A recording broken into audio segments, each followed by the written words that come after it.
غزوہ ہند حضرت عیسیٰ علیہ السلام کے ساتھ جہاد بالسیف اور حضرت امام مہدی کے ساتھ جہاد کو کچھ لوگوں نے جھٹلانا شروع کر دیا ہے. کیا یہ صحیح ہے؟ حضرت عیسیٰ علیہ السلام کے ساتھ مل کے جہاد ہوگا, حضرت مہدی کی قیادت میں جہاد ہوگا. یہ تو بخاری مسلم کی صحیح احادیث سے ثابت ہے اور امت کا اجماعی عقیدہ ہے. اس کا انکار کرنا یہ گمراہی ہے. باقی دیکھو, نبی صلی اللہ علیہ وسلم نے جتنی بھی مستقبل کی پیش گوئیاں کی ہیں ان میں کچھ تو پوری ہو چکی ہیں. آپ صلی اللہ علیہ وسلم نے پیش گوئی کی تھی ایک آگ نکلے گی, مجھے پوری حدیث کے الفاظ یاد نہیں ہیں, بہت یعنی ظاہر ہے حدیث پڑھے ہوئے 20-25 سال ہو گئے. یہ والی حدیث ہے, اس کی بات کر رہا ہوں کہ اس سے اونٹوں کی گردنیں روشن ہو جائیں گی. تو علامہ نووی رحمہ اللہ نے لکھا ہے کہ یہ آگ لگ چکی ہے دنیا میں, بہت بڑی آگ لگی تھی عرب میں. تو یہ نبی صلی اللہ علیہ وسلم کی پیش گوئی پوری ہو چکی ہے آج سے کئی سو سال پہلے. تو ایسے ہی نبی صلی اللہ علیہ وسلم کی جتنی بھی پیش گوئیاں ہیں کچھ پوری ہو چکی ہیں, کچھ پوری ہوں گی. لیکن نبی نے جو بھی مستقبل میں ہمیں بتایا کہ ہوگا اس میں ہمارا ایمان ہے ہوگا, لیکن ہم نے جو فیصلے کرنے ہیں وہ ان پیش گوئیوں کی بیس پہ نہیں کرنے ہیں. ہم نے موجودہ حالات کو سامنے رکھ کے فیصلہ کرنا ہے کہ ہمیں کیا کرنا چاہیے اور کیا نہیں کرنا چاہیے. ابھی ایک صاحب آئے میرے پاس ملنے کے لیے کہ فلاں ملک میں امام مہدی آئیں گے, تو میں ابھی وہیں جا رہا ہوں اور وہاں کچھ کرنے کا پروگرام ہے. میں نے اس کو روکا, میں نے کہا تمہارا دماغ خراب ہو گیا ہے, کہہ رہے امام مہدی وہاں نہیں آئیں گے. میں نے کہا آئیں گے نہیں آئیں گے یہ ایک الگ بحث ہے, جب آئیں گے وہ آنا ہوگا. آپ وہ کرو جو شریعت آپ کو ابھی حکم دے رہی ہے. اب امام مہدی دریافت ہوں گے, لوگ ان کو تلاش کریں گے بیت اللہ میں طواف کرتے ہوئے. تو اب یہ تھوڑی کہ میں عمرے پہ چلا جاؤں کہ امام مہدی آنے والے ہیں, مجھے کیا پتا کب آئیں گے. جب جو کام ہوگا وہ ہو کے رہے گا. ہم نے وہ کرنا ہے جس کی شریعت جس کا ہمیں حکم دے رہی ہے. دیکھو نبی صلی اللہ علیہ وسلم کی سیرت میں جہاد بھی نظر آئے گا آپ کو, دعوت بھی نظر آئے گی, برداشت بھی نظر آئے گا, انتقام لینا بھی نظر آئے گا. یہ سب چیزیں نبی صلی اللہ علیہ وسلم کی سیرت میں ہیں. انتقام بھی لیا آپ نے, برداشت بھی کیا آپ نے, جہاد بھی کیا آپ نے, جہاد کو ٹالا بھی ہے آپ نے. صلح حدیبیہ میں آپ نے جہاد کو ٹالا ہے. یہودیوں سے دشمنی بھی کی. ادھر توجہ کریں میری طرف, ادھر کیا دیکھ رہے ہیں. یہودیوں سے آپ نے دشمنی بھی کی اور یہودیوں سے معاہدے کر کے ایگریمنٹ بھی کیے جنگ بندی کے. تو اس سے پتہ چلتا ہے بھائی اسلام ہمیں حکم دیتا ہے گراؤنڈ ریئلٹی, زمینی حقیقت کو سامنے رکھ کے فیصلہ کرو. زمینی حقیقت کو سامنے رکھ کے فیصلہ کرو کیا کرنا چاہیے اور کیا نہیں کرنا چاہیے.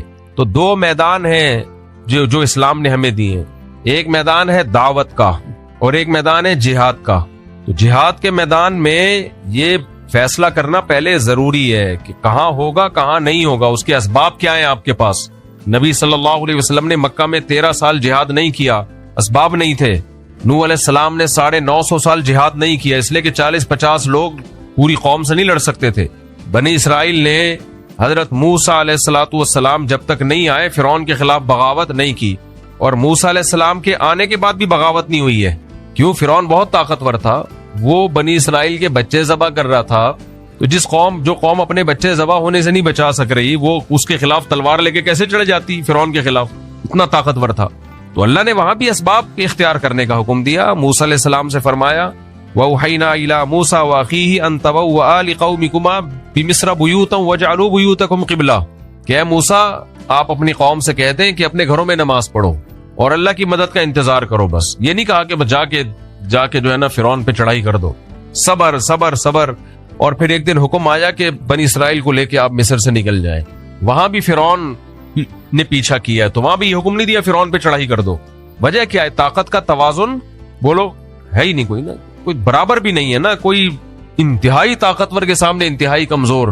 ہاں کہیں معجزہ ہو گیا تو ایک الگ بات ہے کہ کمزور کو اللہ نے بہت زیادہ طاقتور پہ غالب کر دیا, یا اللہ نے خود حکم دیا ہو کمزور کو کہ براہ راست کے لڑو, تو پھر تو لڑنے کے علاوہ کوئی آپشن نہیں ہے. جب تک آسمان سے وحی نہیں آ جاتی وہاں پھر اللہ کا حکم یہی ہے اِن یکم منکم مئۃ یغلبوا مئتین, 100 اور 200 کا ریشو کم از کم ہونا چاہیے. آدھی طاقت ہونی چاہیے. آدھی بھی نہیں ہے تو پھر اجازت نہیں ہے لڑنے کی. اتنی طاقت ہو تو جا کے کرو یہ کام, ورنہ آرام سے بیٹھے رہو, اس سے بھی جاؤ گے جو ہے.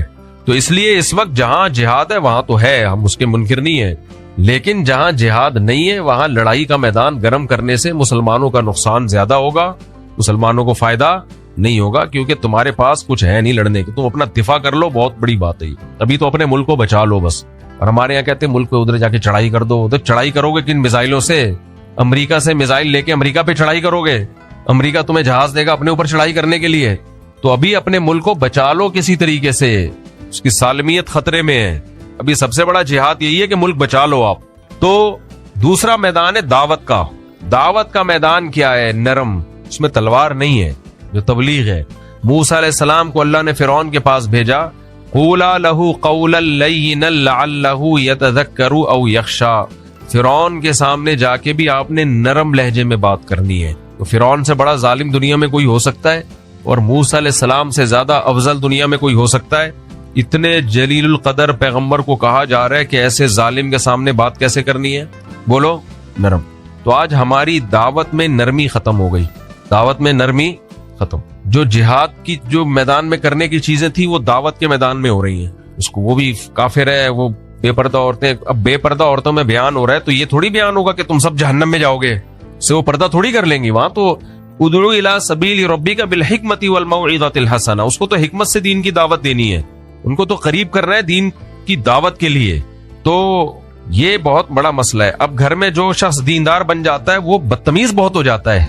گھر میں جو بھائی نمازی پرہیزگار ہوگا وہ کیا ہوگا؟ بدتمیز. تو ماں باپ کہتے ہیں باقی سارے نارمل ہے، یہ کچھ عجیب سی چیز آ گئی ہے مارکیٹ میں. اس لیے ہمارے حضرت فرمایا کرتے تھے کہ گھر میں جو دیندار بنتا ہے نا، نماز پڑھتا ہے، اس کو اپنے اخلاق بہت زیادہ اچھے کرنے پڑیں گے. بہت زیادہ اپنے اخلاق کو پہ محنت کرنی پڑے گی اس کو. تو دیندار لوگوں کو چاہیے بہت زیادہ احتیاط برتیں وہ، اس سے اللہ ان کے درجات بلند کرے گا. بات بہت لمبی ہو گئی. تو خلاصہ کلام کا یہ نکلا کہ بھائی جب امام مہدی آئیں گے جہاد ہوگا، عیسیٰ علیہ السلام آئیں گے جہاد ہوگا. ابھی آپ جو زمینی حقیقت کو دیکھ کے جو کرنا ہے آپ وہ کرو. لوگ کہتے ہیں میں امام مہدی کا لشکر تیار کر رہا ہوں، بالکل بھی آپ کو اس کی ضرورت بولو نہیں ہے. کائنڈلی آپ یہ کام نہ کریں.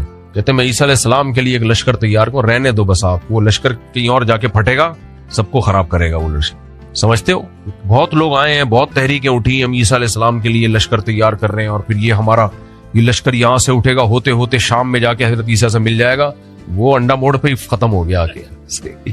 تو جو ابواب الفتن ہے نا، نبی سے جو فتن کے ابواب ہیں، وہ ہمیں بتانے کے لیے کہ ایسا ہوگا. بس کرنا کیا ہے بھائی؟ کرنا وہ ہے جو آج سمجھ میں آ رہا ہے. آپ ایک صاحب مجھے کہنے لگے کہ میں نے کہا کہ اتنی عورتیں بیوہ اور طلاق یافتہ عورتوں کی تعداد بھی بڑھ رہی ہے، ان کا گروتھ ریشو بھی بڑھ رہا ہے، اور مردوں میں موت بھی بڑھ رہی ہے مردوں میں.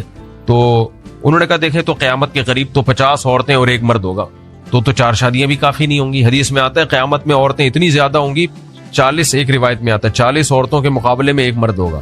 اب یا تو وہ ایٹم بم سے مرد مر چکے ہوں گے یا کیا ہوگا، یہ اللہ ہی بہتر جانتا ہے، لیکن ایسا ہوگا. حدیث میں آتا ہے 40 مرد اور ایک عورت یہ ریشو ہوگا. تو اب میں کہوں کہ جی چونکہ قیامت میں ایسا ہوگا تو پھر تو اب ایک مرد 4 شادیاں بھی کر لے تو عورتیں پوری نہیں ہوں گی، تو کوئی فائدہ ہی نہیں ہے 4 شادیوں کا. ایک صاحب مجھے کہہ رہے تھے فائدہ ہی نہیں ہے، اس لیے تو کیا کریں ہم، تو ایک ہی کرو بس، اب ان کو مرنے دو. اور یا کوئی مفتی آگے فتویٰ دے دے کہ قیامت کے قریب 40 عورتیں ایک مرد ہوں گے، تو اس ایک مرد کے لیے 40 عورتوں سے نکاح جائز ہے. ابھی سے ٹریننگ شروع کر دیں ہم، اس کی تیاری. حکیم لوگ دوائیں ایجاد کرنا شروع کر دیں کہ بھئی ایک مرد اور 40 عورتیں ہوں گی، تو ایک مرد کو 40 عورتوں سے نکاح تو کرنا پڑے گا نا، تبھی تو عورتیں نمٹیں گی. تو اس لیے ہم ابھی سے تیاری شروع کر دیں، دوائیں کھانا لوگوں کو شروع کر دیں اور فتویٰ دینا شروع کر دیں بھائی 4 سے زیادہ بھی جائز ہے. تو کہ یہ عقل مندی کا کام ہوگا؟ کوئی عقل مندی کا کام. اب اگر کوئی کہے بھائی ابھی جو ہے نا آپ لوگوں کو سمجھائیں، تیار کریں، 4 سے زیادہ شادیاں کریں کیونکہ ایک وقت آنے والا ہے کہ عورتیں اتنی ہوں گی، تو اس کا جواب کیا ہے بھائی؟ جب وہ وقت آئے گا تو اس وقت دیکھا جائے گا. ابھی ہم نے ابھی کے حساب سے اتنی عورتیں نہیں ہیں، ایک کے مقابلے میں 4 بھی نہیں ہیں، تو ابھی کے حساب سے جو ہے نا ہم اس پہ فتویٰ دیں گے. تو مستقبل میں جو ہوگا وہ ہوگا. تو ایسے تو حدیث میں آتا ہے کہ جب قیامت آئے گی نا تو ایک شخص بھی اللہ کا نام لینے والا نہیں ہوگا. اب ہم کہیں چونکہ سب خراب ہو ہی جائیں گے تو لوگوں کی اصلاح کی ضرورت کیا ہے؟ بھائی ہم نے تو ابھی اصلاح کرنی ہے، لوگوں کو جہنم سے بچانا ہے. جو ہونا ہوگا وہ جب ہونا ہوگا وہ ہو جائے گا. ہم نے ابھی کو دیکھ کے چلنا ہے کہ ابھی کیا ہوگا. منگنی کے بعد عید اور دیگر موقعوں پر لڑکی کو لڑکے والوں کے گھر کی طرف سے دیے جانے والے تحائف کیسے ہیں؟ یہ منگنی ہی نہیں ہے اسلام میں، تو منگنی کے بعد تحفے کہاں سے ہو گئے؟ خطبہ کا لفظ ہے عربی میں، اور حدیث میں بھی خطبہ کہتے ہیں نکاح کا پیغام بھیجنا. بھائی آپ کو کوئی رشتہ پسند آ رہا ہے، 2 رکعت پڑھ کے استخارہ کیا، سنت استخارہ، اس میں نکلے گا کچھ بھی نہیں، اس میں نکلتا کچھ بھی نہیں ہے. استخارہ ایک دعا ہے، اللہم ان کنت تعلم ان ھذا الامر خیر لی فی دینی ومعاشی وعاقبۃ امری فاقدرہ لی. اللہ مقدر کر دے اگر یہ بہتر ہے. تو بس 2 رکعت پڑھ کے دعا مانگی، اور کرنا کیا ہے؟ جو سمجھ میں آ رہا ہے، جو سمجھ میں آ رہا ہے تو وہ کر لینا ہے. جیسے میں نے جب دوسری شادی کا ارادہ کیا، جہاں میں نے پیغام بھیجا پیغام بھیجا، استخارہ بھی احتیاطاً کر لیا، اور دل میں یہ تھا کہ کرنا تو ہے ہی یہیں پہ، کرنی کہاں ہے، یہیں کرنی ہے، چاہے استخارے میں نو آئے یا استخارے میں یس آئے۔ وجہ اس کی ہے کہ استخارے میں کچھ بھی نہیں نکلتا، اگر کچھ نکلا تو آپ کا اپنا دماغی تخیل ہے۔ استخارہ اللہ سے مدد لینے کا نام ہے کہ اللہ اگر یہ بہتر نہیں ہے تو ویسے ہی ہٹا دے بس اس کو۔ تو یہ ہمارے نبی نے کتنے نکاح کیے، حضرت موسیٰ علیہ السلام کا واقعہ میں 20 دفعہ سنا چکا ہوں۔ جب مدین گئے تو جن بچیوں کی خدمت کی آپ نے، لڑکیوں کی خدمت کی، ان کے والد نے بلایا، اسی مجلس میں کہا کہ ان میں سے ایک بیٹی کا آپ سے نکاح کرنا چاہتا ہوں، اعلیٰ ان تأجرنی 8 حجج، آپ 8 سال بکریاں چلائیں۔ ہمیں تو نہیں ہے کہ موسیٰ علیہ السلام گئے کمرے میں جا کے استخارہ نکالا انہوں نے اور 6 مہینے استخارہ نکالتے رہے، فوراً فرمایا ذالک بینی و بینک، قبول ہے، ٹھیک ہے، کیا فرمایا، قبول۔ تو منگنی اسلام میں نہیں ہے، نکاح کا پیغام بھیجیں، پہلے سوچ لیں، استخارہ بھی کر لیں، مشورہ بھی کر لیں، پیغام بھیجیں، اور سامنے والے یا تو ہاں کریں یا نہ کریں، وہ بھی سوچ لیں، سوچنے کے بعد نہ کرنا ہے نہ، ہاں کرنے کا مطلب ہے آؤ نکاح پڑھو، ہاں کرنے کا مطلب کیا ہے، چلو بھائی ہماری طرف سے قبول ہے تو اب یہ تمہاری امانت۔ رخصتی میں تاخیر ہو سکتی ہے کسی وجہ سے، نکاح میں تاخیر بولو نہیں ہونی چاہیے۔ رخصتی میں اگر ہے تو بھائی ابھی کوئی مسئلہ ہے نہیں رخصتی کر پا رہے، نکاح تو پھر جو مرضی تحفے تحائف بھیجتے رہے تو منگیتر کچھ بھی نہیں لگتی، سمجھتے ہو، اس کو تحفے اور گفٹ بھیج کے فری کرانے کی ضرورت نہیں ہے۔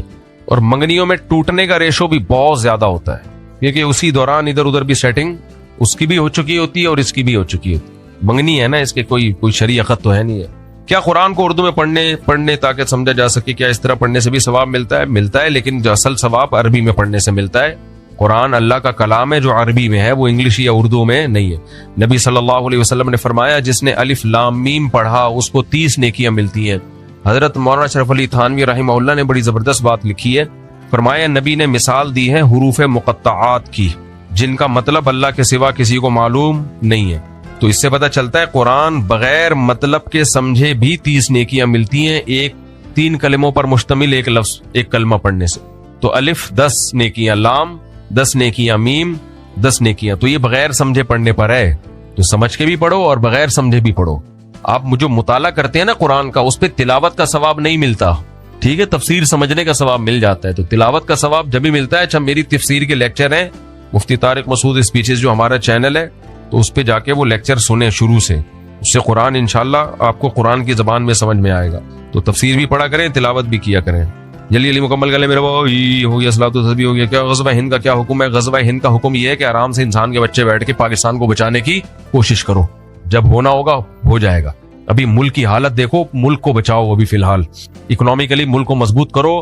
کھانے کو روٹی نہیں ہے لوگوں کے پاس، دھماکے کتنے ہو رہے ہیں، دہشت گرد، ادھر دہشت گردوں کو کچھ ڈاکو آئے تھے، ان کو پکڑ کے اللہ کا شکر ہے لوگوں نے اگلے پچھلے سب گناہ ان کے معاف کر دیے۔ ابھی یہ کام کرو، پھر کوئی اٹھے گا غزوہ ہند کے نام پہ چندہ کرنا شروع کر دے گا اور پھر تمہیں کہیں لے جائے گا ایسے انلیگل کاموں میں، پھر ایجنسیاں اٹھاتی ہیں، چمڑیاں ادھیڑتی ہیں، پھر مسنگ پرسن بن جاتے ہو، پھر نئے کیسز شروع ہوتے ہیں۔ آرام سے انسان کے بچے بنو، پڑھائی کرو، نماز پڑھو، روزہ رکھو، تبلیغ میں وقت لگاؤ، لوگوں کو دین کی دعوت دو تبلیغ میں نکل کے، اور ملک کو بچانے کی بات کرو۔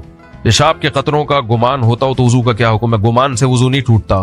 پیشاب کا قطرہ نکلنے کا اتنا یقین ہو کہ قسم اٹھا کے کہے کہ میرا پیشاب کا قطرہ نکلا ہے۔ بعض لوگ کہتے ہیں ہم کنفیوز ہیں، قسم اٹھائیں کہ نہیں اٹھائیں، اس کا مطلب نہیں اٹھا سکتے آپ، 100% یقین ہو پھر وضو ٹوٹے گا۔ کیا پب جی وغیرہ انہوں نے صحیح ٹائم ویسٹنگ ہے بھائی، برائی ہے یہ، اس کو سے بچاؤ اپنے آپ کو۔ بس آخری 2 سوال رہ گئے، بھی ہو گئے۔ کیا صلاۃ التسبیح مستند عمل ہے؟ صلاۃ التسبیح اختلافی مسئلے مت چھیڑا کرو رمضان میں خاص طور پہ، پھر جب چھیڑتا ہوں تو پھر کمنٹس آنا شروع ہوتے ہیں۔ پوچھ لیا ہے تو بتا دیتا ہوں، صلاۃ التسبیح پر چند پوائنٹ یاد رکھو۔ سب سے پہلی بات، کوئی صحیح حدیث اس پر موجود نہیں ہے، کوئی ایک بھی ایسی حدیث نہیں ہے جس کی سند بالکل ٹھیک ہو، لیکن چونکہ بہت کثرت سے حدیثیں ہیں تو محدثین کا اصول ہے کہ ضعیف حدیث تعدد طرق کی وجہ سے حسن درجے کو پہنچ جاتی ہے، قابل قبول بن جاتی ہے۔ میں نے جب یہ بات کہی نا تو ایک صاحب نے کمنٹس کیے ہوئے تھے، بہت سارے لوگ مل کے جھوٹ بولیں تو کیا وہ سچ ہو جائے گا؟ بھائی بہت سارے لوگ مل کے جھوٹ نہیں بول رہے، ضعیف حدیث موضوع من گھڑت نہیں ہوتی۔ اگر راوی کا جھوٹا ہونا ثابت ہو جائے نا تو وہ حدیث ضعیف نہیں کہلاتی، وہ تو موضوع من گھڑت کہلاتی ہے۔ ضعیف کا مطلب یہ ہے کہ راوی میں کچھ سقم ہے، اس کی میں ابھی ڈیٹیل میں نہیں آتا، تو اس کی وجہ سے یقین نہیں ہے۔ لیکن جب بہت سارے طریقے